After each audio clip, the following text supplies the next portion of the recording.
Hello and very good evening, everyone. I'm Dr. Roshali from USV.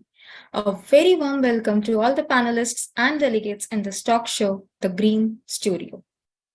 Sulfonylureas are the class of medication that have stood the test of time in the management of diabetes. Despite the emergence of newer drugs, SUs continue to play a significant role in treating this chronic condition. So, let's explore the reasons behind the evergreen status. Also, we would like to keep you informed that being a responsible leader in diabetes care, USV has set up a state of art manufacturing facility. This facility is built up on the principles of sustainability, such as paperless manufacturing, tree plantation, rainwater harvesting, solar energy usage, reduced carbon dioxide emission, zero liquid waste, and fully robotized.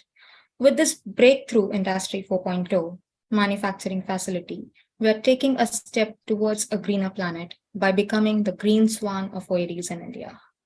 It's my proud privilege to welcome our eminent course coordinator, Professor Dr. L. Sreenivas Murthy, sir. Sir has completed his MD, FRCP from Edinburgh, Glasgow, London, USA, I guess all across the globe. He's working as a senior consultant physician and diabetologist at Lifecare Hospital and Research Center, Bangalore, and formerly has been associated with Fortis Hospital and Apollo Hospitals. He has faced successful inspections from US FDA and Canadian associations.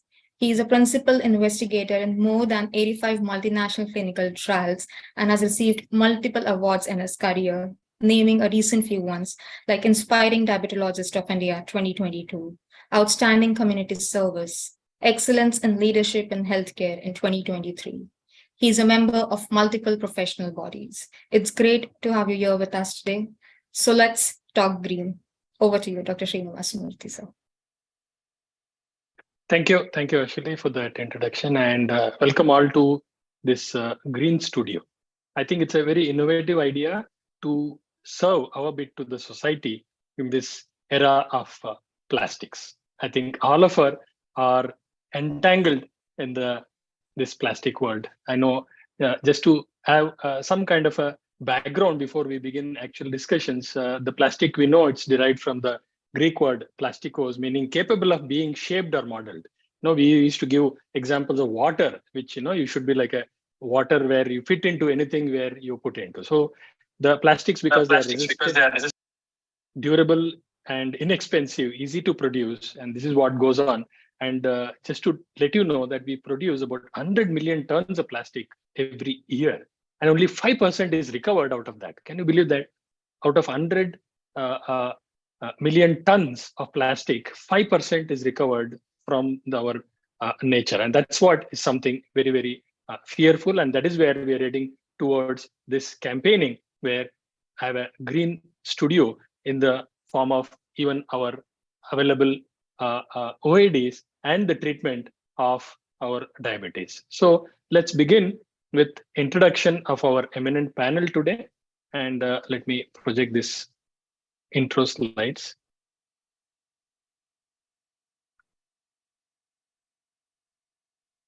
Sorry, one sec.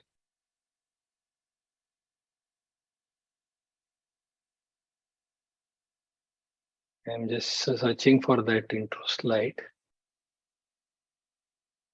Sir, can we share? I'm just opening. No problem.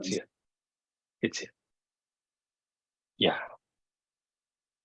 So these are the three eminent panelists we have, Dr. S. Venkataraman sir, Sachin Mittal, and Ameya Joshi. And to talk about Dr. Sachin Mittal is a endocrinologist from Chandigarh, who's a founder director of We Care at Home Health Services, a startup, and a founder of Sweet Diabetes Foundation.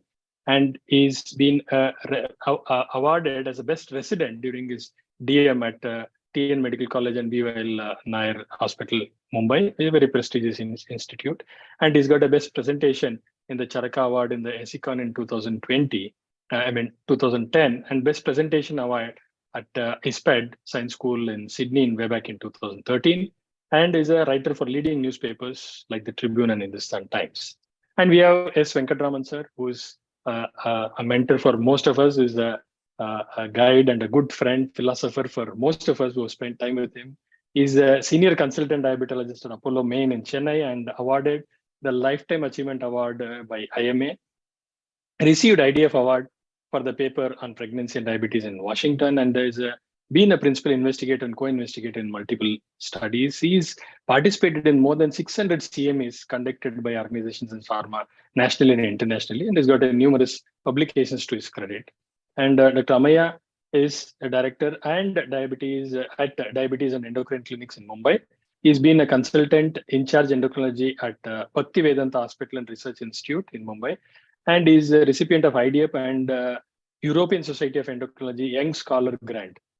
Young, of course, is about 40, 50 years back, Ameya. So secretary at Maha Endocrine Society. He's been a scientific secretary of ISIC in 2019 and has got numerous publications. He's a very enthusiastic endocrinologist. And let's begin the discussion. This is going to be the agenda, just to share you about the Grace of Green Swan for Improved Care. That is going to be a panel discussion, and I'll project the questions also so that the viewers can read whoever joins in between or so, or those who forget the question and what we are discussing. They should not feel and looking at only our videos. So let's begin with the message from all three panelists about how can we as doctors influence and encourage individuals, that is our patients, to adapt sustainable lifestyles in their day-to-day activities. And some practical green tips that individuals can follow to reduce this plastic use, which help preserve the planet for future generations. I think it's all our social responsibilities, and USV has been taken up this, and that's one of the best part of this discussion, that we are giving a social message and trying to do our bit for our societies. I would begin with Venkataraman sir.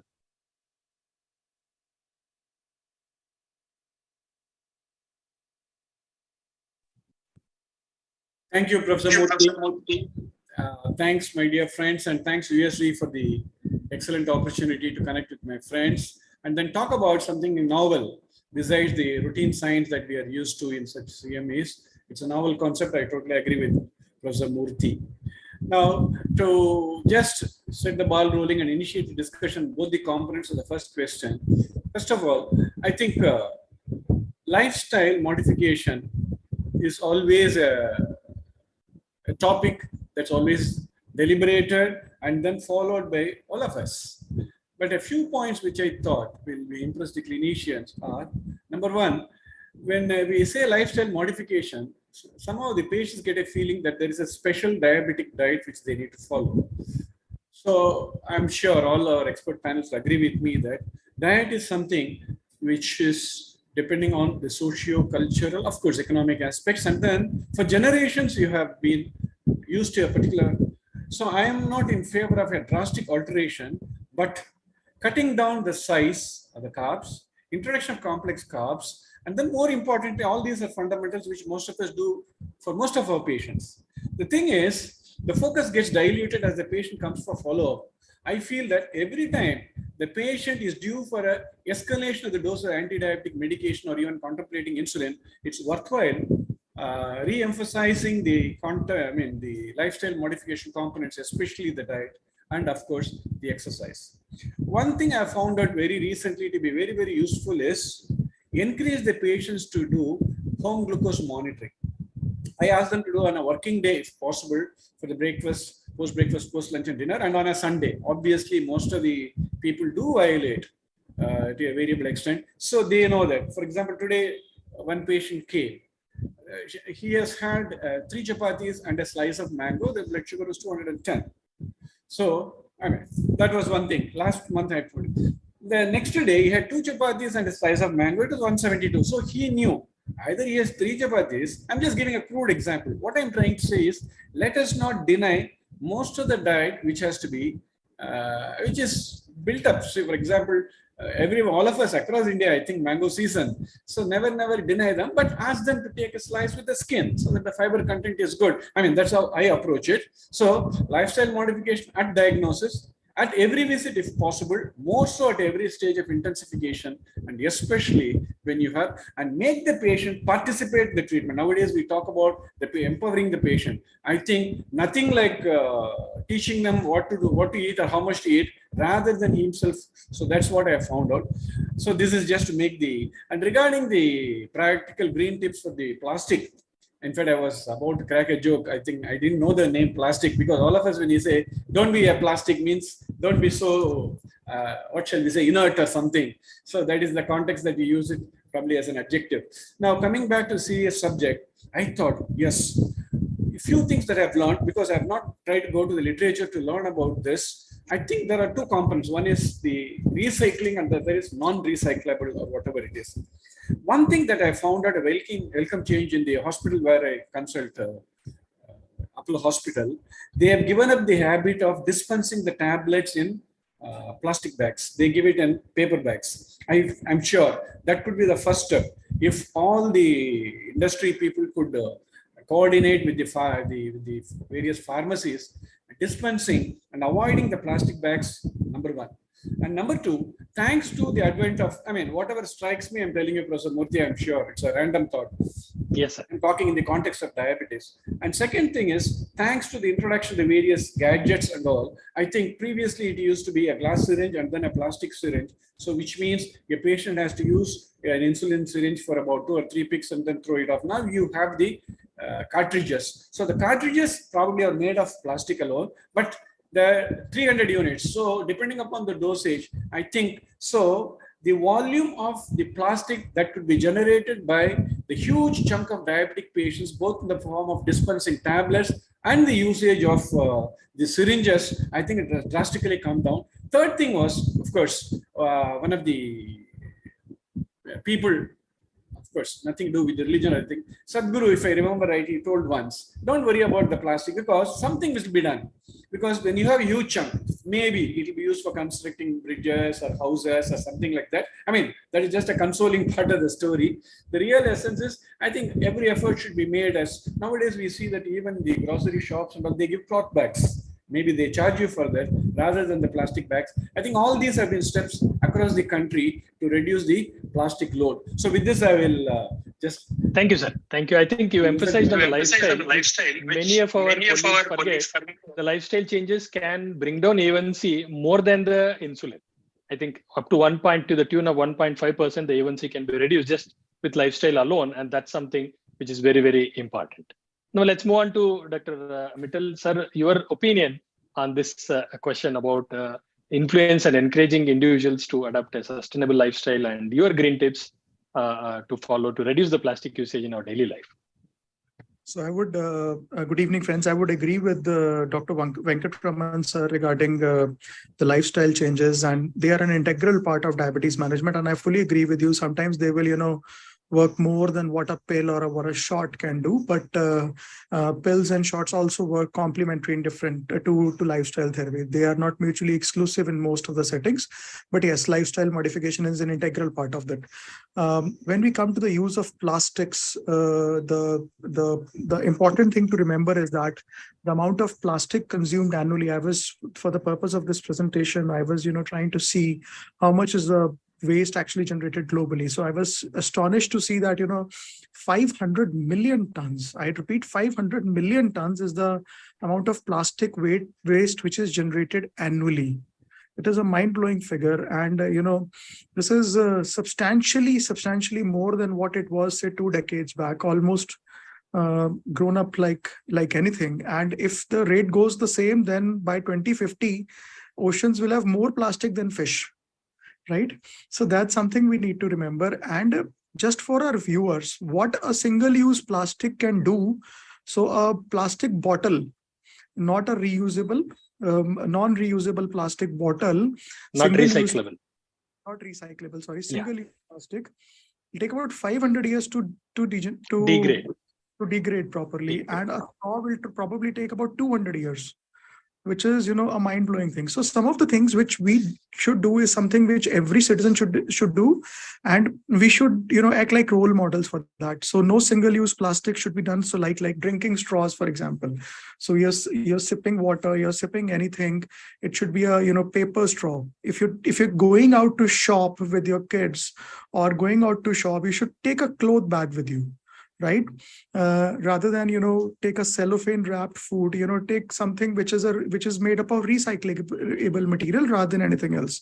So these look like very, very small steps. So rather than having a plastic bottle for the water, take a water bottle with you, which made of steel and all, right? Instead of those plastic containers for food like Tupperware and all, go back to the good old steel wale dabbas, which we used to eat when we were going to school for food, right?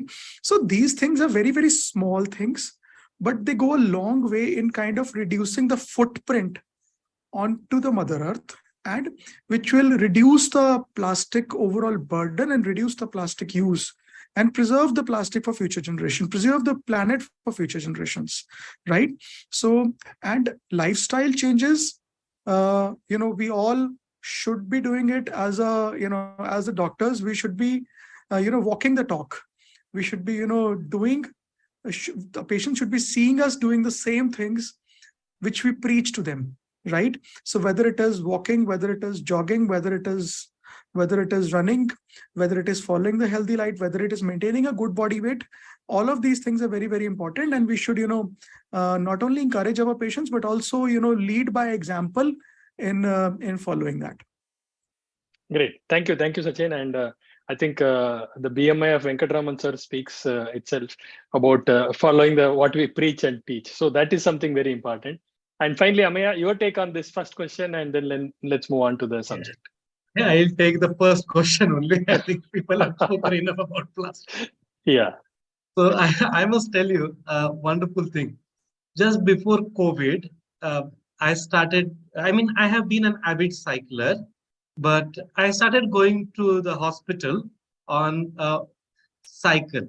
So we have a Mira Bhainder Cyclist Association, which organizes a cycling rally on World Diabetes Day. They all support me. They are very happy because a good number of people reverse diabetes. There is a placard in my OPD, join MBCA, and they join me in my cycling. Many of them have reversed their diabetes.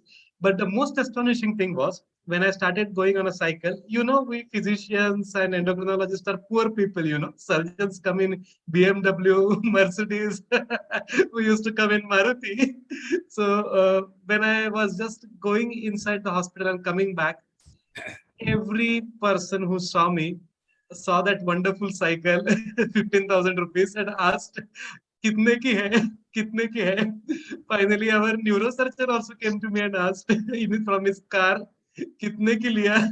Then he told me, I purchased this for 70 lakhs. Nobody ever asked me because everybody has a 70 lakh BMW, but nobody has a 17,000 cycle. I must also congratulate your colleagues in API, Dr. Agam Vora and Dr. Mangesh Tivaskar, who also organize a cyclothon every year in our vicinity, and I occasionally participate in that.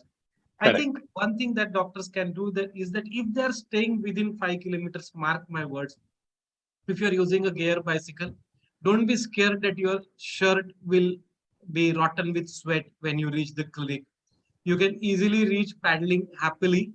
And I think Tambuji from USV is my friend who is an avid cycler. And the last thing about plastics, I won't gloat much. Bhaktivedanta Hospital and Research Institute, everything is paper driven. So if you go to the pharmacy, papers are given. There is an organic store. Everything is given in paper bags, no plastics. I stay in an environment which is almost plastic free. And lastly. Great. That's a good one. And on a lighter note, your patients might pay your fees without cribbing because the doctor is very poor. He comes on cycle, unlike other doctors. So let's move on to the subject now. For Murthy, sorry for the interruption. I enjoyed the joke of Ameya, that is, endocrinologists are poor. Sir, to Venkataraman sir, the modern physicians endos are very poor. If you compare such. Yeah, you are symbolically representing us. Thank you, Ameya. So the modern sulfonylureas, sir, to Venkataraman sir, and like glimepiride constitute one of the key pharmacotherapeutic agents in our diabetes management. So in your opinion, sir, what makes them still relevant? Because you have seen the transformation from one or two drugs to about 15 drugs now with all permutations, combinations available. So in this new era of these AHAs or OHAs, OADs, where do you still see the role of this so-called older glimepirides? I think the question is a bit lengthy. The answer is going to be equally lengthy. You can cut me short at any time, Professor Murthy. Yes, sir. Also. Yes, sir. Yes, sir. Now, I think I was fortunate enough to start practice right from 1984 when I joined the Department of It. At that time, we had only glibenclamide, glipizide, and metformin, penformin. Of course, penformin and fluropropamide are subsequently gone. In fact, we have used penformin. So, which means after the fluropropamide and penformin, it was only glibenclamide, glipizide, as well as, and certainly glibenclamide is like your nifedipine for hypertension. So, it's such a powerful agent. So, at that point of time, subsequently after the UKPDS, we realized that when you want to capture the HbA1c, you target both the insulin sensitivity as well as the insulin secretory defect. So for the secretory defect, the sulfonylureas have enjoyed the reputation, but clinical experience of too probably aggressive dosing of glibenclamide, and then of course at that point of time, I'm talking about 80s and 90s, maybe the concept of monitoring the diabetes control with home glucose monitoring didn't catch that much as it is being advocated today.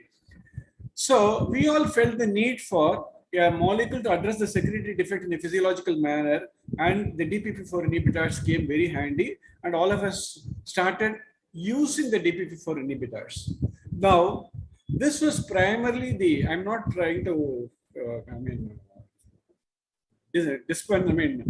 throw away the contribution by the insulin-based therapy in the oral form has done, but the sulfonylureas, the prototype of glibenclamide was taken as the sulfonylurea in most of the discussions and most of the trials, and of course some glipizide as well. So hypoglycemia certainly is a problem with the sulfonylureas, but unfortunately the hypoglycemia risk was magnified to a larger extent by projecting glibenclamide as the prototype of sulfonylureas. That is number one.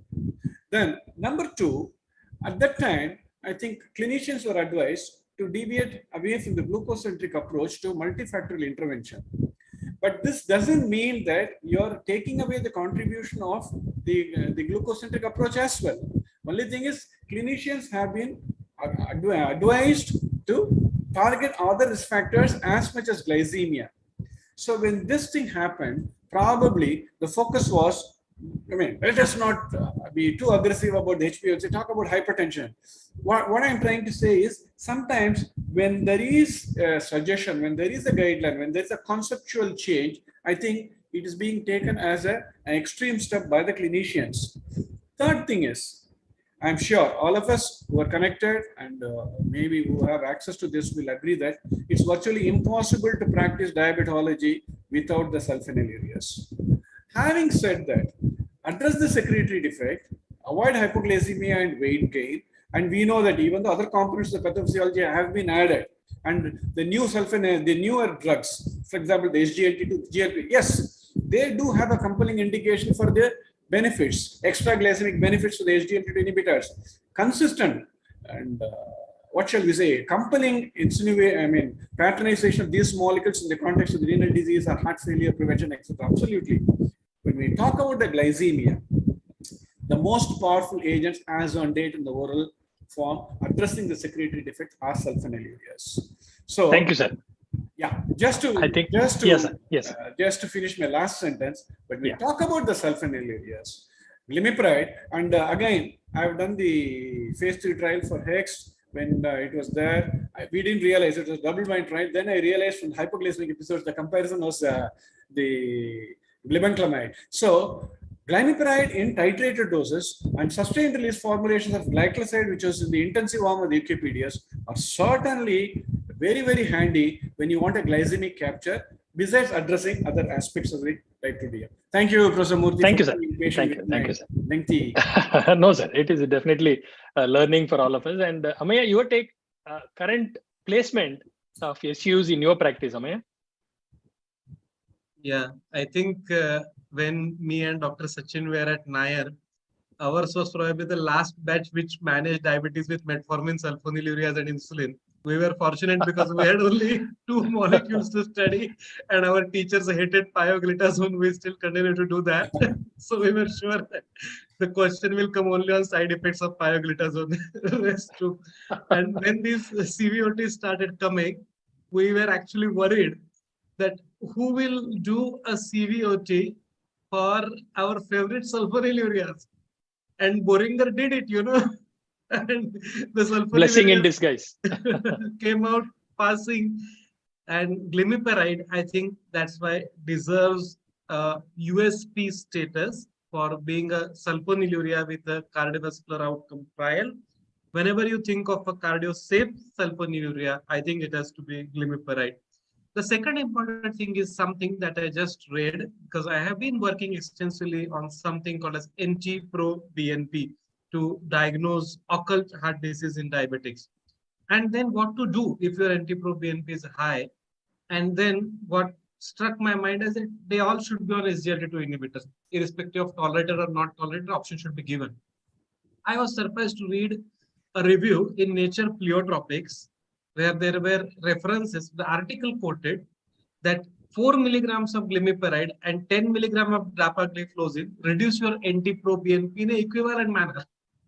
So then I read the cross reference, and it was actually a RCT of 60 diabetic patients, which actually proved this beyond any suspicion. So I must tell you that I think sulfonylureas continue to be relevant. The guidelines have been little partial in telling that they should be on the other side where affordability is not there. We are fortunate that we have both DAPA and glimepiride at the same price, and we continue to give both of them. Thank you, Ameya. And Sachin, quick remarks on your take. Yeah, I think I would agree that, our practice, probably sulfonylurea, one of the most prescribed agents, has been and will probably remain because, that's one drug where the familiarity is huge. When you put sulfonylurea, it's almost like you're banking upon an old friend, which is always very dependable, not only in terms of efficacy, but also in terms of safety. And safety point has been very well established by the Carolina trial, as Ameya was also talking about. It is non-inferior to a gold standard gliptin like linagliptin in terms of, which is extensively used in sickest of patients with advanced CKD, CAD. And in those situations also, it has been non-inferior in terms of 3-point MACE. So what other proof we need in terms of safety? And regarding efficacy, I think if there is one molecule other than insulin which is efficacious, it is sulfonylurea, it is glimepiride, right? So I think it is relevant, was relevant, and will be relevant in coming years in our practice. True, Sachin. I think on a lighter note, we don't believe in CVOTs and spending so much money. The glimepiride metformin is the highest selling combination in our country. So we as physicians, it's like a time-tested one. We have tested on our patients, and we've been practicing that before FDA or the CVOTs came out in favor of SUs, that they were quite safe. I mean, all of us have been grown up with sulfonylureas, and that is still going to exist in our market. There is no doubt. Ameya, this question is about the SUs, well researched. So that there is ongoing research in this therapy. Can you throw some light on newer green shades of modern sulfonylureas like glimepiride, which you already shared? That was a news for all of us, that in the Nature Pleiotropic where you said about the SU's new role in the RCT. Anything else you want to add on? Yes, I think I probably answered the second question first, but I must tell you, I have an interesting story to tell. How these newer sulfonylureas came, because like all molecules, there are no newer gliptins, there are no newer SGLT2 inhibitors. But one fine day, I think somewhere in 2013, Dr. A.K. Das and Dr. Sanjay Kalra were discussing about why sulfonylurea should be 2-tier.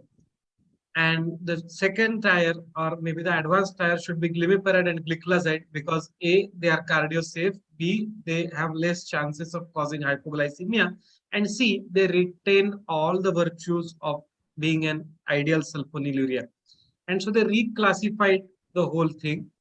And I think all of us with whole heart and both hands lifted it up so much so that all the textbooks now call them as newer sulfonylureas. That's, I mean, India's gift to the diabetic world from all of us. And I think they continue to give more. Anytime and every time you compare them on a newer metrics, let it be heart failure, let it be cardiovascular outcome trial, and we all know about glycemic control. They have stood the test of time very, very much. Thank you, Ameya. And I request viewers, if they have any questions, please post it. We will be very happy to be taking up your questions and discussing with our panelists also. Now let's move on to the next question. Sachin, this towards you about appropriate clinical judgment coupled with a patient-centric approach, which is crucial to achieve the best outcomes. That's what we have been evolving in the management of diabetes. So how do you tailor for the use of SUs in different patient profiles and the special situations? And that's something which encountered in routine clinical practice. We'll be scared to initiate, say, for example, in the elderly, fragile patients, all that. So what is your take on that angle? You have to unmute, Sachin. Yes. So, starting with the special situations part, right? So, special situations, when we talk about the most important concerns patients have is, okay, if it is a situation where patient has a heart disease, if a situation where physicians have a concern, it's a kidney disease or something, or is an elderly situation, is it going to be safe? Is it going to be causing hypo or not, right? So, the research is very, very clear in terms of modern sulfonylureas that they are very, very safe, right? You can always, start with smaller doses, monitor it and up titrate.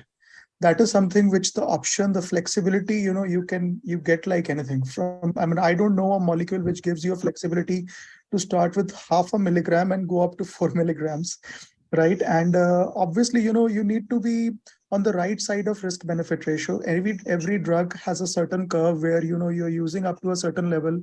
You're on the right side of the risk benefit ratio compared to otherwise, right?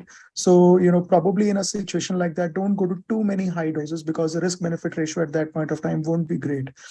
In terms of different situations. So most of the patients, like say, come to us, we all have practiced diabetes in different parts of the country, but the unequivocal thing is patients seek our attention when the A1C is like going like 8.5, 9, 9.5, right?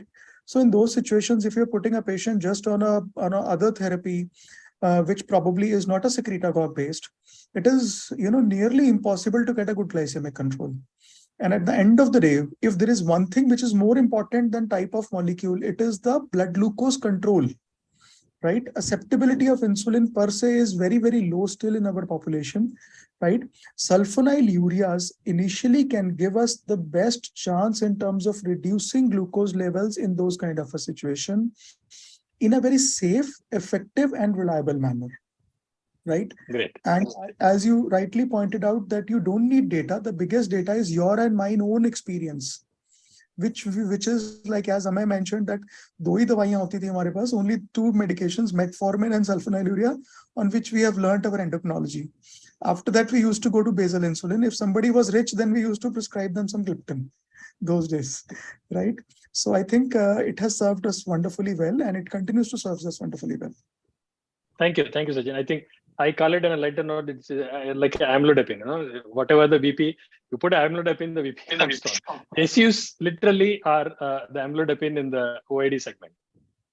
So, Ameya, again, a long question for you, but your answer should be short. Like most guidelines suggest the use of modern SUs, the second line, are in combination. I think you partially answered this earlier, but there are differences remain with respect to the recommendations or the various bodies. So what is your take to help our people to navigate this guideline paradox to implement recommendations in their clinical practice? That we want your point of view, not the guidelines guided recommendations where SUs were introduced just for the cost benefit. That is what is one of the guidelines. Thank you for a very, very practical question, sir. If somebody comes to your OPD with a fasting sugar about 250, and he is not going to take insulin if this is not an emergency situation, and your gliptin, metformin, dapagliflozin triple drug combination is not going to do anything. The only thing that will work is sulfonylurea. Remember, 300, 350 of fasting will come to 100 only with sulfonylurea. Second is, if you have by any chance a lean patient who has came with hyperglycemia, I think don't try and fiddle around. Anybody who is lean, or I would say even obese with osmotic symptoms, it has to be sulfonylurea. And the third most important thing is what has happened with the recent use of what I can say typical non hypoglycemia causing medications is usage of sulfonylurea has been little late, and it's not unusual to find at least few people who will say that they take pride in saying that they don't prescribe sulfonylurea. Remember that if you go to a library maybe 20 years ago, I remember Chandalia sir's OPD who used to run in Grand Medical College, and that was full of those old monographs which mentioned about non-hypoglycemic effects of sulfonylureas. I think they have been tried and tested. It's a good idea to start them. And remember, let me redefine OHA failure. It's not 3 OADs or 4 OADs with an HbA1c above 8 or a fasting above 150. It is 3 or 4 OADs, one of which has to be a sulfonylurea, after which the fasting glucose is above 150. That means you have used the maximum secretory capacity of the pancreas, and still the pancreas is not able to respond. So the status that diuretics enjoy for hypertension, probably SUs enjoy here. And that's my blunt take on the guidelines, that they form an essential and the strongest part, or maybe they are your trump card before you go on to injectables. Ameya, I want you to throw some light. You said the lean Indian diabetic SU is the child. Why is that for the benefit of our for colleagues? Can you just? Yes, sir. I think that's a very wonderful question. It's a very good thing to have a very good moderator to moderate the session. I mean, I would have I always respect that sir is moderating rather than somebody who is little non-medic moderating the whole session. The reason is, if you go at that what I can say Scandinavian classification of how individuals are based on, let's forget that GAD antibodies and those 10,000 rupees, but how the individual phenotypes of diabetic patients are. And even Dr. V. Mohan replicated that. And this typical lean patient who is lean either because of a lot of osmosis, it's not uncommon to see patient who is 90 kgs coming with 70 kgs now and looks lean, or somebody who has been lean, Modi phenotype, or somebody who has actually in a situation where his beta cells won't function till they receive a strong kick on their backside, and that's exactly given by sulfonylureas. This is typically insulinopenic, or maybe those where the insulin secreting machinery needs a kick. Exactly. That's what I wanted to hear from you. Can I just add a point? Can I just add a quick point? Yeah. Yes, sir. Recently, I forgot, there was an attempt to generate, it was a opinion from a lot of people with respect to approaching the patients with young diabetics. It is not with respect to the categorization of FLADA. See, there I think the consensus group, of course, it's not being captured or anything. I mean, there's a first step towards. The consensus group has suggested that even in situations wherein your diagnosis is in doubt, wherein the antibody is positive, if the C-peptide response is good, you're justified in using OHAs. In other words, there is a paradigm shift with respect to approaching the diabetic patients, because you have to, as has been nicely pointed by Ameya, I think it is probably accommodatable in a good chunk of patients, but somehow we go by the guidelines. Yes, when the GAD antibody is positive, yeah, stop. If the control is good, C-peptide is good, probably justified. Maybe clear-cut guidelines might emerge in the near future. I just wanted to add this. Great. Thank you, sir. Thank you for that input. And let's move on to the next question to you, sir. Your experience with the usage of these newer AHs, which is, of course, there's a big gamut of class of drugs now, versus your time-tested molecule of SUs. What's your opinion on importance of continuing the usage of SUs in this modern era in diabetes management? I think when you talk about the newer OHs vis-a-vis the sulfonylureas, let us restrict the discussion to two classes of drugs. One is the GLP-1 receptor agonist, the second is the SGLT2 inhibitors. Now, the SGLT2 inhibitors do have a compelling indication in their own rights, which is beyond glycemia.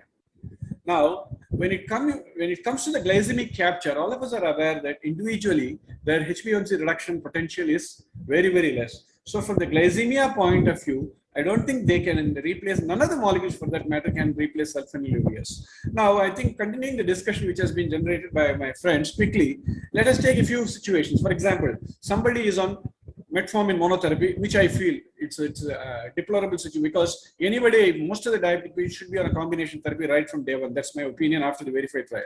Now, if somebody is on monotherapy, then you have the choice of adding so many things. I think if the glycemic deficit is too much, instead of a DP4 inhibitor, I would say an SGLT2 and a sulfonylurea very early, or soon after 3-drug combination, before, I think, as has been nicely pointed out, when the patients refuse insulin.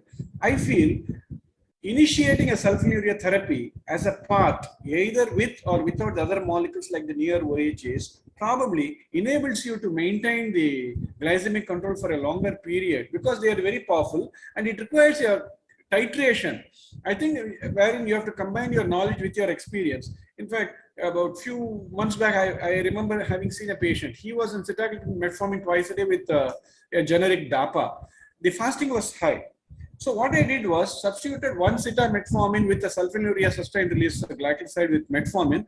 It is good. In other words, all of us do all these gimmicks. In other words, you need to accommodate the sulfonylureas at the earliest opportunity so that you sustain the control for a longer period. And when I talk about this, you have evidences as well. See, for example, the UKPDS in the intensive arm, glycoside sustained release was tried. Of course, adopted a study, which is, in my opinion, was a study monotherapy. None of us believe in monotherapy. It is just to identify the profile of the molecule. But otherwise, Carolina and Carmelina, I don't think any other sulfonylurea has the data like glimepiride for you to advocate in the presence of a cardiac disease, renal disease, provided you start with a smaller dose, coupled with good amount of monitoring. So the message, the sum and substance of your question, Professor Murthy, is newer molecules do have their own compelling indication, which is beyond glycemia. Of course, they do help us in having some amount of a glycemic reduction, but when it comes to the potency combined with the durability, and of course, with the reasonable safety, I would say, then the newer sulfonylureas certainly become very handy, have to be accommodated as early as possible in most of the type 2 diabetic subjects.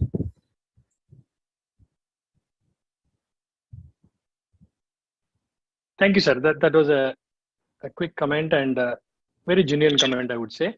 Finally, we'll move on to a case-based discussion involving all the three of you.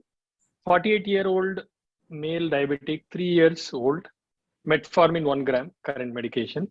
A1C was just, of course, he's a bad patient like most of our patients, missed to follow up, and 8.4% is the current A1C. And you can see the FBS, PPBS, 200, 300, and that range. TGs and HDL, BP, and EGFR looks okay. So he has been a smoker, occasional alcoholic, which most of our patients say so. BMI of 24, ECG looks okay. Amlodipine 10 mg, and he's been earlier not accepted for insulin initiation. That inertia continues. And this is a classical case, as you have already seen, poor follow-up, uncontrolled. Now, what is the role of marginal sulfonylurea? Again, I can project the case for the benefit of our colleagues. 48-year-old who's been a 3-year-old diabetic, uncontrolled, and usual case scenario. I'm sure the reports are very, very nostalgic for most of us, because this is what we see in our daily routine. So I would want each one of the panelists, we'll start with Dr. Sachin, your take on this case.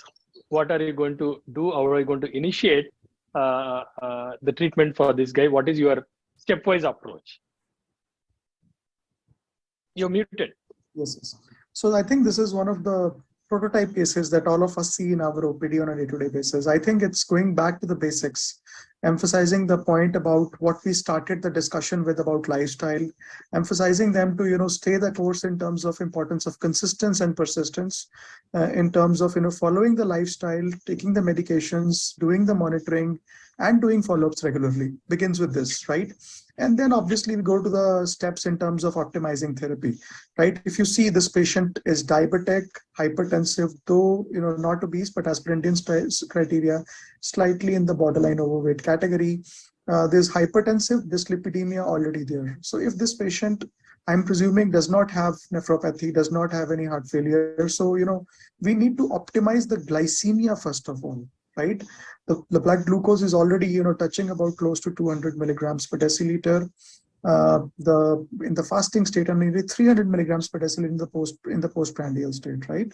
So adding a sulfonylurea probably is a paramount thing in this situation, at least to bring the immediate relief in terms of getting the sugars down.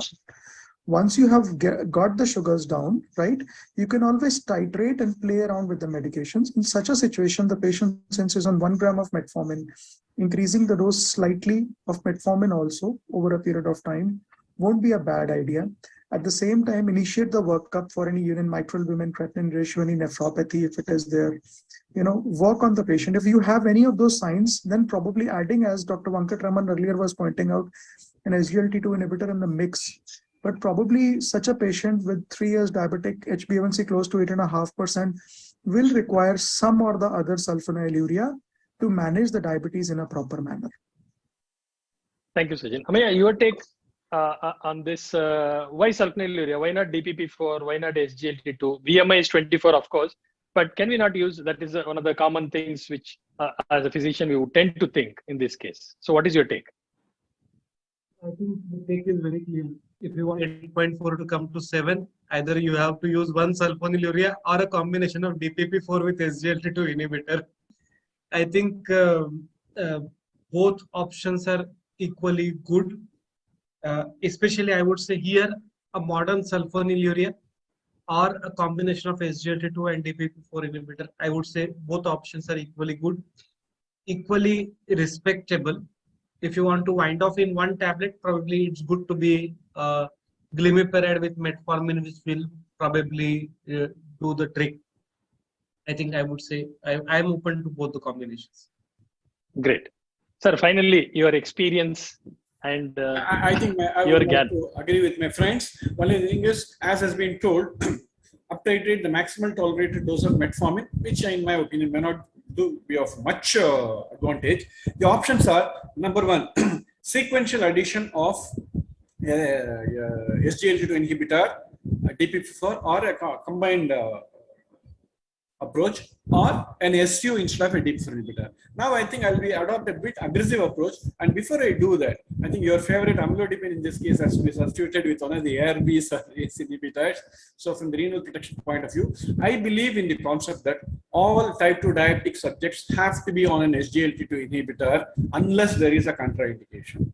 Unless there is, this is, I'm sure all of us who practice diabetes will agree. But from the glycemic point of view, if you want to push down the HbA1c to less than 7, yes, probably a combination of DPP4 or SGLT2 can do it. SGLT2 certainly I will introduce at this stage, or probably slightly sooner or later. And if the glycemic capture cannot be done with a DPP4 inhibitor, I'm not too much worried about the body weight in this patient. He is overweight, but certainly with a BMI of 24, for the glycemic capture, because he has had young diabetic, 3 years of duration, an SGLT2 inhibitor plus uptitrated dose of tolerated dose of metformin, and then a modern sulfonylurea or a DPP4 inhibitor, I think the same thing as Dr. Ameya and Sachin have told. So maybe I'll be more comfortable in introducing a sulfonylurea in this patient profile fairly early in the therapeutic journey. Sir, one of the questions is why not pioglitazone low dose with metformin in this patient? I think at this point of time, I'm not too sure whether to adopt this aggressive. This is aggressive attitude I adopt. We are talking about body weight. If at all you do anything, do not try to increase the body weight from whatever weight he has. Because if you look at most of the data, let it be Origin trial, with the rosiglitazone, the couple of trials, everything, weight gain has always been a problem, and it has been extrapolated subsequent association with cardiac failure. So having witnessed certain amount of data wherein treatment associated weight gain has its own unfavorable endpoints in the diabetic population, probably the non-diabetic also. I'm not for, in fact, Murthy, I think all of us were so comfortable with the thiazolidinediones after the Rosie controversy. We were so much relied on pioglitazone, but so consistently the weight gain and the metabolic bone defect, which has been proved after 2 years in most of the trials, I think that has certainly dissuaded me from practicing, excepting I have had one case of a Cunningham syndrome with a there I've used pioglitazone along with insulin. The girl's requirement is very high. So excepting in situation of insulin resistance, I'm not too enthusiastic about promoting pio. I mean, obviously, I'm playing a devil's advocate. So why not this combination of pio with the maximum dose of metformin in this situation? I think I was going to add on, even if you had not have asked that with the onset of imeglimin, I think let's do away with pioglitazone. We have insulin mimetic, that is sulfonylurea. We have exercise mimetic, that is imeglimin, and we have two novel medications. I mean DPP4 and SGLT2 and metformin. How many OADs you need? You cannot tolerate one or two. 3 is good enough. I think I have this very clear opinion that I agree with actually Venkataraman sir, that in situations of extreme insulin resistance in a patient who is already on insulin and you need to really break that, that's the only place where I use pioglitazone. And I mean, see, 3 things that dissuade me. One is a paradoxical anemia. Second is a metabolic bone disease. And third is heart failure. I said I had been working on NT-proBNP. I actually got 7 patients, because the next step we do is coronary calcium scoring with 0 coronary calcium scores and a raised NT-proBNP, which stabilized after removing pioglitazone and shifting them to SGLT2 inhibitor. I'm trying to think of keeping that cohort and publishing it somewhere. Great. So that is a background. I started with this discussion because you had told in the beginning that you're doing this workup with occult failure patients. Yes. I mean that's something very nice. Very nice. Sachin, your take on this? Well, I think I would agree with what Ameya said and probably go back to his first sentence when he started. So we have been taught and brought up, I would say, in a manner where we were only asked about side effects of pioglitazone, not good effects of pioglitazone. But just to put the things in perspective, with so many other options available, sometimes why go to a controversial option like that unless and until you have a strong component of insulin resistance, a strong component of NAFLD, like that, in those kind of situations. Apart from that, occult CCF, obviously you don't want to, sometimes it's actually not detected. The good thing is Ameya is doing an NT-proBNP in all the situations, but many of us practically do not do it, right? So that's always a sword hanging on our necks. So I think when we have safer, better approaches to go forward, why to go about it? And I would rather have an option of a combination of DPP4 SGLT2 in such a situation versus a glimepiride in such a situation, or morphine sulfonylurea in such a situation, than to go with a pioglitazone and maximal dose of metformin. Great. I think we have about 2,300 of our colleagues live watching us now, and we have plenty of questions, and most of it we have covered it.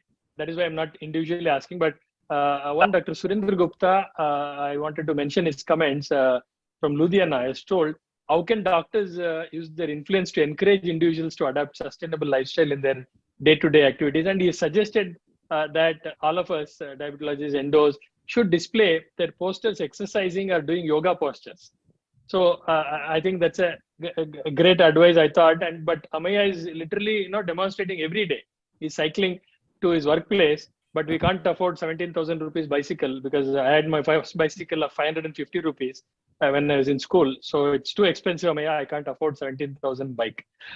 So I think over here. So we actually tried to do this about a month back. So what we did is all the clinic staff, we got inside the clinic and we made a video of us exercising.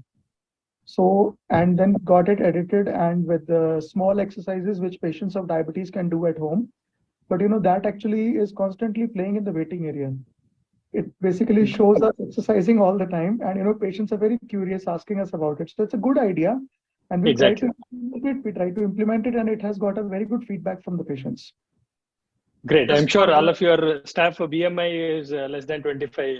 Just for the benefit of our viewers, I'd like to state in a minute that there is a channel of a runners group called as Nails to Bolt. So they are a partner to our cyclist group, and they have just repeat the name, Ameya. Nails to Bolt. Nails so to Bolt. They have made very good exercises which can be done by people whose knees are also not good. So they can be done with chair support and all.